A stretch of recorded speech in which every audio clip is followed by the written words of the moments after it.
A sharp, panicked cry slices through the air. A young man in a red and black plaid shirt is seen with a look of intense anger and alarm, his eyes wide.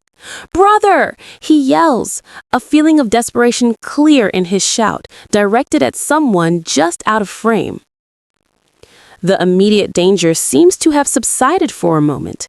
The agitated brother in the plaid shirt is now supporting the man he cried out to, presumably his older brother, who looks pale and slightly injured, resting against him. Despite the situation, the injured man attempts to reassure him. "Brother, I am fine. Must leave here quickly." The urgency, however, is palpable. The danger is far from over. A young woman with pink hair carrying a briefcase takes the lead. She shouts a warning to her companions who are running beside her. "They have guns! Run quickly!" The three figures, the girl and the two brothers, are making a frantic escape across a wooden deck, with shipping containers visible in the background, suggesting they are at a port or dock. The chase moves to the water. The red-haired gunman, still on the deck, fires his weapon at a speedboat speeding away across the bright blue sea, leaving a long trail of white wake.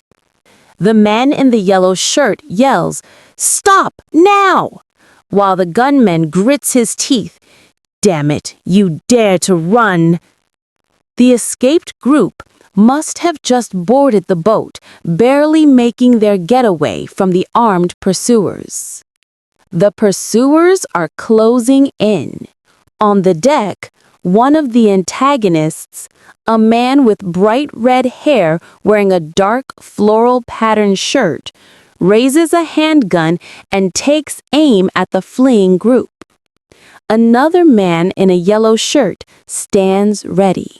The speedboat cuts violently through the waves. The motion is intense, and a massive wall of white foaming spray erupts high over the side of the boat, suggesting a sharp turn or extreme speed as they attempt to evade the gunmen. Back on the speeding boat, the group is in distress. The man in the suit, likely the older brother, is leaning heavily on the other brother, the one in plaid, his face looking pale and strained with a painful reddish-purple hue around his eyes. The pink-haired girl is pressed against them. The older brother lets out a sharp cry of pain. "Ah!" The danger remains close. The perspective shows the stern of the boat where the sparkling blue water is being violently churned. In the distance, two smaller box-like boats or objects are visible on the horizon. Perhaps the pursuers or another threat. Or maybe the boats of their arriving allies. Relief finally arrives. Still supporting his brother, the younger man looks out with a mixed expression of weariness and hope. He announces an important turn of events. "Our people have arrived. Are you okay? Are there any injuries?" The accompanying text, "Fall down," overlaid on the image, suggests that the danger or the intense physical strain is finally causing the injured brother to collapse, even as help is nearing. The younger brother in the plaid shirt is completely distraught by his sibling's sudden pain. He clutches his brother tightly and cries out in fear and concern. "But brother, are you okay? Don't scare me." He desperately wants confirmation that his brother is all right after the close call and possible injury. In a moment of defiant levity, the injured brother, Sichuan, manages a faint smirk despite his pain and blood-stained face, and offers a teasing challenge. "Call me brother 2 more times, even if I'm dying, I'll be alive again." He continues to hover over his brother, repeating his distressed call. "But brother..." The pink-haired girl, clearly worried and addressing an unseen ally, Zikin, reveals the grim truth. "Ziken, Sichuan is really being injured. He was hit by bullets and bled a lot of blood." A chilling dark red stain confirms the severity of his wound at the bottom of the panel. The younger brother, stunned by his sibling's resilient but reckless remark, looks at him and repeats the title with renewed shock and affection. "Brother?" The next day. The next day begins in a calm, indoor setting. The pink-haired girl, having survived the ordeal, stands facing a group of new, well-dressed male characters. She stares at one of them with intense surprise and confrontation, demanding, "Why are you also here?" The sudden appearance of a new figure signals the beginning of the next chapter of conflict or intrigue. The room is crowded with visitors standing by the injured older brother's bedside. The pink-haired girl is now facing the man she just questioned, a blonde man in a white and black outfit with a large Red Cross emblem. The injured brother is visible on the bed. A smaller girl kneels in prayer by the bedside. One of the other female visitors, a girl with light blonde hair pulled into pigtails, dressed in an orange sweater, looks at the pink-haired girl with clear disdain and jealousy. The thought bubble reveals her inner monologue. This woman, seducing Yi is still not enough? Now even cling to Zikin. This introduces a new layer of romantic and political tension surrounding the pink-haired protagonist. The pink-haired girl, standing within the hospital room, gives a simple but revealing answer to the question. "I am Zikin's friend." This confirms her connection to the person the fleeing group called for help. The blonde man, the one the protagonist confronted, smiles confidently. He makes a direct proposition to the pink-haired girl, mocking the injured man. Look at him, afraid that his beauty has been ruined. Ha! Follow me and give up man with that outdated beauty. How? Think about it. The pink-haired girl reacts to the blonde man's proposition with a look of severe annoyance and contempt. Her internal thought bubble summarizes her feelings. These guys' thoughts are dirty. What a child. This establishes her resolute, unimpressed character against the backdrop of dangerous rescue and hospital drama. A different man, seemingly Si Xuan, the brother in plaid, or perhaps another character who was injured, is now awake in a hospital bed. His face is bruised and bandaged, and he yells angrily, his eyes filled with hostility. "Get out!" Later, the pink-haired girl is alone by the injured man's bedside, who is now Zikin, since he was the one injured in the boat chase. She smiles warmly and touches his cheek, relieved. "Zikin, you woke up." The injured man, Zikin, is seen lying in the hospital bed, covered in the blue blanket. He gives a quiet, muffled acknowledgement to the girl who spoke to him. The young girl in the blue dress is talking to one of the men. She has her hands clasped and a sweet smile, commenting on the social dynamics. Zikin is very rarely laughs. "Sister Kaka is so excellent. You made him laugh a lot." A different man, likely a high-ranking or protective figure, stands with the young girl. He looks back and gives a directive to the others in the room. "Zikin's surgery is done. You two should rest. We go first." This signals the end of the immediate crisis in the next phase of the drama. The scene opens with the woman standing near a window, clearly exhausted. Yawn is the prominent sound effect as she covers her mouth, her eyes squeezed shut, perhaps having stayed up all night worrying or working. She looks weary, but is dressed for the day. A moment of contact. Her hand is now resting on her chest, a gesture of lingering tension or surprise, while a man's hand reaches out from below to gently hold her wrist. This suggests a sudden, tender, and compelling halt to her movement, drawing her attention. An abrupt change. Now, the woman with pink hair is leaning over the man in bed, looking surprised, indicated by the exclamation point speech bubble above them. The man, also in striped pajamas and wearing a small bandage on his face, looks calm and steady, meeting her gaze. She is no longer just standing by the bed, but is now right there, perhaps pulled down into a close moment. The perspective shifts to the man lying in bed, presumably in a hospital or at home recovering, given the context. He is in striped pajamas. The focus is on his forearm and clenched fist beneath the covers. Suddenly, the word pull appears next to a hand, likely hers or an attempt by the man, as the covers and her sleeve are disturbed, indicating a decisive action to bring her closer. The climactic moment. The man and woman are close, forehead to forehead, gazing into each other's eyes. The man gently cups her head, a loving and possessive gesture. He speaks to her, his expression warm and a little mischievous. During the days of arrest, I always thought, if I did not return, would you cry? This reveals the emotional core of the scene, a reunion after a period of intense separation and danger, where he is seeking affirmation of her love and concern. The focus narrows, showing the man's arm wrapped around the woman, pulling her close. The dialogue bubble from the previous panel repeats, emphasizing the apology and the promise not to face danger again. It shows his physical reassurance, but the cropped view suggests the woman's reaction is hidden. Leaning in close, the man, still wearing his striped pajamas and bandages, looks at the woman, his expression a mix of gentle affection and sincerity. He apologizes and makes a promise. "Sorry, Zikin, all are my fault. We will not go to such dangerous places later on, okay?" This apology confirms that his arrest and injuries were related to a dangerous situation, and he is trying to reassure her. The woman's reaction is revealed.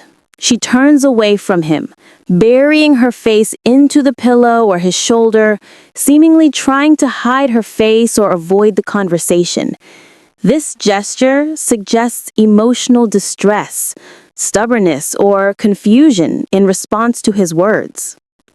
She pulls back, her eyes wide, with a look of distress and shock. She pushes her hand against his chest in surprise, shouting her rebuttal. "I don't mean that." Her reaction is intense, suggesting his apology completely missed the true source of her worry or anger. The scene shifts to her inner monologue, revealing her complex feelings as she is held close. She acknowledges his sacrifice. "He, because of helping me, but almost lost his life. I really appreciate him." However, she immediately follows this with the true source of her inner conflict, ending with a deep reservation about commitment. "But that doesn't mean that I'll get married." This thought bubble, bursting with intensity, clarifies that her struggle is not about the danger, but the implication of commitment his sacrifice and apology carry. Seeing her distress, the man attempts a compromise, looking directly into her eyes with a hopeful, yet still controlling gaze. "Not to marry, it's okay, just to be my girlfriend first." The woman is interrupted as she tries to respond, her arms wrapped around him, her dialogue bubble only containing the beginning of a denial. "I am not." The tension is high as he cuts off her ability to refuse. The man's expression darkens as he leans in closer, his tone becoming serious and manipulative. He reveals his leverage. "If you disagree, I will bring the photos that we stayed at the hotel that night to the media." This shocking ultimatum changes the dynamic from a tender reunion to a confrontation. The woman is left lying on the bed, looking distraught. Her inner thoughts reveal her shock and confusion over his coercive tactic. "I didn't expect that he could even use this trick. After all, he was deeply in love, or I was so unhappy." Her internal question ends the scene on a note of deep confusion about the true nature of his feelings and her own unhappiness. He rises over her with a stern, imposing look. The word rude highlights the shocking nature of his actions. He gives her a final, non-negotiable demand. "I count to 3. If you disagree, I will ask to spread those photos immediately." The pink-haired woman is now visibly panicking, holding a piece of clothing or fabric, her eyes wide with worry. She quickly tries to diffuse the tension and agree to his terms, exclaiming, I agree with you." A thought bubble emanates from her, revealing the heart of her fear and anxiety about the scandal. Her immediate worry is the social fallout.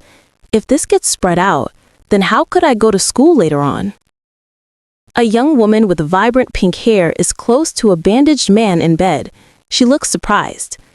The man, leaning close to her, states, "You seem to also understand the problem."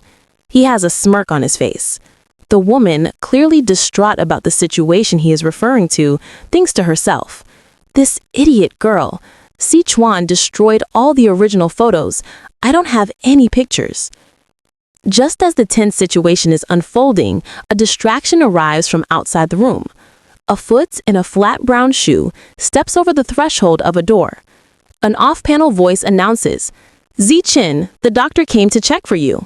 The doctor, a man in a white coat, and an older woman are standing just inside the door, witnessing the intimate scene. They exchange an embarrassed glance. The older woman coughs awkwardly, quickly deciding to leave the couple alone. "We will come back later. You two keep going."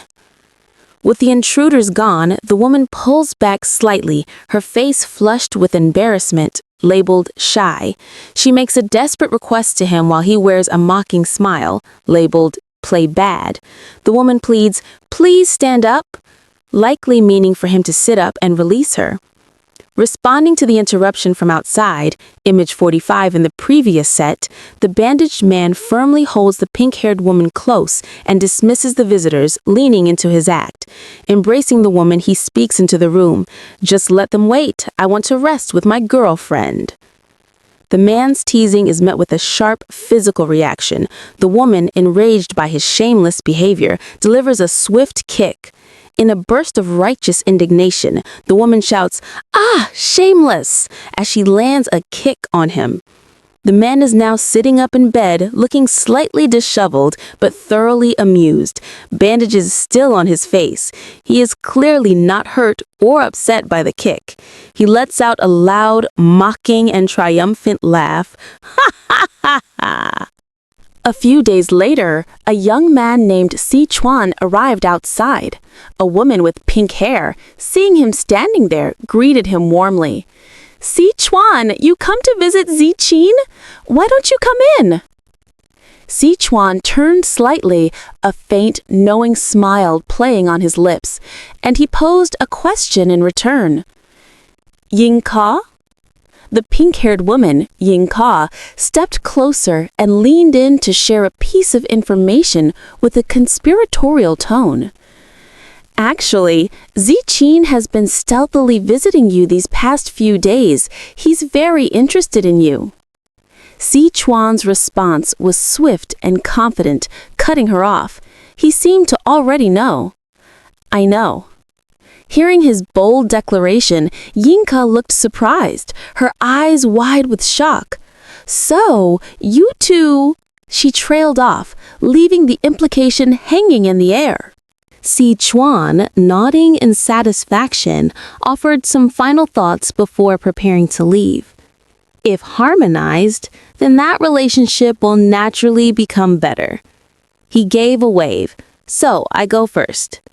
But just as he was about to depart, another man, Zichin, suddenly appeared wearing striped pajamas. He immediately addressed Sichuan with concern. "Brother, is your wound good?" Sichuan, smiling reassuringly, responded to the inquiry about his well-being and then turned the question back to the person he was standing with, who appeared to be Yingka. "I'm fine. How about you? Does it still hurt?" Yingka, still slightly surprised but recovering quickly, shared a hopeful thought about the implications of the brothers' improved relationship. If the family knows you two have made peace, then they will definitely be happy. Sichuan, looking at Zichin with a warm smile, seemed to misinterpret the situation, assuming the pink-haired woman was his girlfriend. "Zichin, you have found a very good girlfriend. Our parents will definitely like her." Zichin, his hand resting on the woman's head, simply replied, Yes."